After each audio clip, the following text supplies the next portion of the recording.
Function ಇದೆ ಆನಗಲ್ನಲ್ಲಿ. ಕೆಲವು ಉದ್ಘಾಟನೆ ಮತ್ತು ಶಂಕುಸ್ಥಾಪನೆ ಕಾರ್ಯಕ್ರಮಗಳಿದ್ದಾವೆ. ಅದಕ್ಕೆ ನಾನು ಮತ್ತು ನಮ್ಮ ಆನಗಲ್ ಶಾಸಕರಾದಂಥ ಶ್ರೀನಿವಾಸ ಮಾನೆಯವರು ಆಹ್ವಾನ ಕೊಟ್ಟಿದ್ದರು. ಹಾಗಾಗಿ ಬಂದಿದ್ದೀನಿ. ಇನ್ನೇನಾರ ಕೇಳಿ ಸರ್. ಈಗ ಮಂಗಳೂರಲ್ಲಿ ನಡೆದಿರ್ತಕ್ಕಂಥ ಗಲಭೆ ಪ್ರಕರಣವಾಗಿ ಈಗಾಗಲೇ ತಮ್ಮ ಸರ್ಕಾರ ಫಾಜಿಲ್ ಹತ್ಯೆ ಆದಂಥ ಸಂದರ್ಭದಲ್ಲಿ 25 ಲಕ್ಷ ರೂಪಾಯಿ ಪರಿಹಾರ ಕೊಟ್ಟಿತ್ತು. ಅದೇ ಪರಿಹಾರ ಹಣದಲ್ಲಿ ಕೂಡ ಅವರ ಸಹೋದರ ಇವತ್ತು ಹತ್ಯೆಗೆ 5 ಲಕ್ಷ ರೂಪಾಯಿ ಡೀಲನ್ನು ಕೊಟ್ಟಿದ್ದಾನೆ ಆರೋಪವನ್ನು ಸ್ವತಃ ಪೊಲೀಸರು ಕೂಡ ಸುದ್ದಿಗೋಷ್ಠಿಯಲ್ಲಿ ಹೇಳಿದ್ದಾರೆ. ಎಲ್ಲೋ ಒಂದು ಕಡೆ ಸರ್ಕಾರ ಕೊಟ್ಟಿರ್ತಕ್ಕಂಥ ಹಣ ದುರ್ಬಳಕೆ ಆಗಿದೆಯಾ? ಇಲ್ಲ, ಅದ್ರ ಬಗ್ಗೆ ನೋಡಬೇಕು, ನನಗೆ ಗೊತ್ತಿಲ್ಲ. ನಾನು ಇನ್ನೂ ನಿನ್ನೆ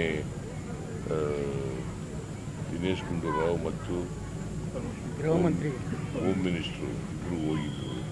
ಅವ್ರ ಜೊತೆ ಮಾತಾಡಿಲ್ಲ. ನಾನು ಅವ್ರ ಜೊತೆ ಮಾತಾಡಿದ ಮೇಲೆ ಹೇಳ್ತೀನಿ. ಸರ್, ಈಗ ಕರಾವಳಿಯಲ್ಲಿ ಕೂಡ ಆಂಟಿ ಕಮ್ಯುನಲ್ ವಿಂಗ್ ಅನ್ನು ಸ್ಥಾಪನೆ ಮಾಡಿದ್ರಿ ಸರ್ ಹೊಸದಾಗಿ. ಈಗ ಯಾರು ಸಮಾಜಘಾತಕ ಶಕ್ತಿಗಳಿದ್ದಾವೆ ಅವುಗಳನ್ನು ಮಟ್ಟ ಹಾಕಲಿಕ್ಕೆ ಮತ್ತು ಪತ್ತೆ ಹಚ್ಚಲಿಕ್ಕೆ ಒಂದು ವಿಂಗ್ ಬೇಕಾಗ್ತದೆ. ಅದಕ್ಕೆ ಒಂದು ಸ್ಪೆಷಲ್ ವಿಂಗ್ ಬೇಕಾಗ್ತದೆ. ಅದನ್ನು ಮಾಡಬೇಕು ಅಂತ ಅವ್ರು ಹೇಳಿದ್ದಾರೆ. ಅವ್ರ ಜೊತೆ ಮಾತಾಡಿ, ನಾನು ಹೋಮ್ ಮಿನಿಸ್ಟರ್ ಜೊತೆ ಮಾತಾಡಿ ಆಮೇಲೆ ಕ್ರಮ ತಗೋತೀನಿ.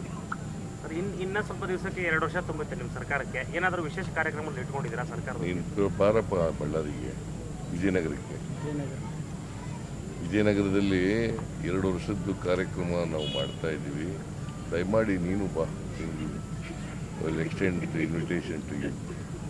ಸರ್, ಕೇಂದ್ರದ ನಾಯಕರು ಜಾತಿ ಜನಗಣತಿ ಮಾಡಲಿಕ್ಕೆ ಕೊಟ್ಟಿದ್ದಾರೆ ಸರ್. ಮೊದಲು ನಿಮ್ಮ ಜಾತಿ ಗಣತಿಯನ್ನು ಟೀಕೆ ಮಾಡಿದ್ರು. ಜಾತಿ ಗಣತಿನ ಟೀಕೆ ಮಾಡ್ತಿದ್ರು ಸಿದ್ದರಾಮಯ್ಯನವರು. ಜಾತಿಗಳ ನಡುವೆ ಸಂಘರ್ಷ. ಈಗೇನು ಹೇಳ್ತಾರೆ? ಈಗ ಸ್ವಾಗತ ಮಾಡ್ತಾರೆ, ಮುಕ್ತ ಮನಸ್ಸಿನಿಂದ ಸ್ವಾಗತ. ಯಾವ ಇದರಿಂದ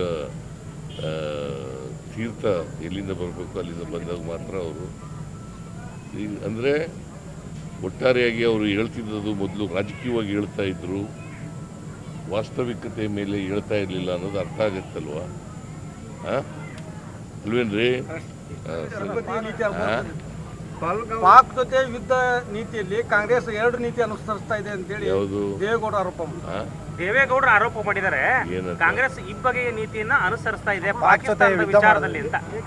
ದೇವೇಗೌಡರು ಬಿಜೆಪಿ ಜೊತೆ ಸೇರ್ಕೊಳ್ಳೋಕ್ಕಿಂತ ಮುಂಚಿತವಾಗಿ ನರೇಂದ್ರ ಮೋದಿ ಅವ್ರ ಬಗ್ಗೆ ಏನು ಮಾತಾಡ್ತಾ ಇದ್ರು, ಕೇಂದ್ರ ಸರ್ಕಾರದ ಬಗ್ಗೆ ಏನು ಮಾತಾಡ್ತಾ ಇದ್ರು, ಈಗೇನು ಮಾತಾಡ್ತಾ ಇದ್ದಾರೆ?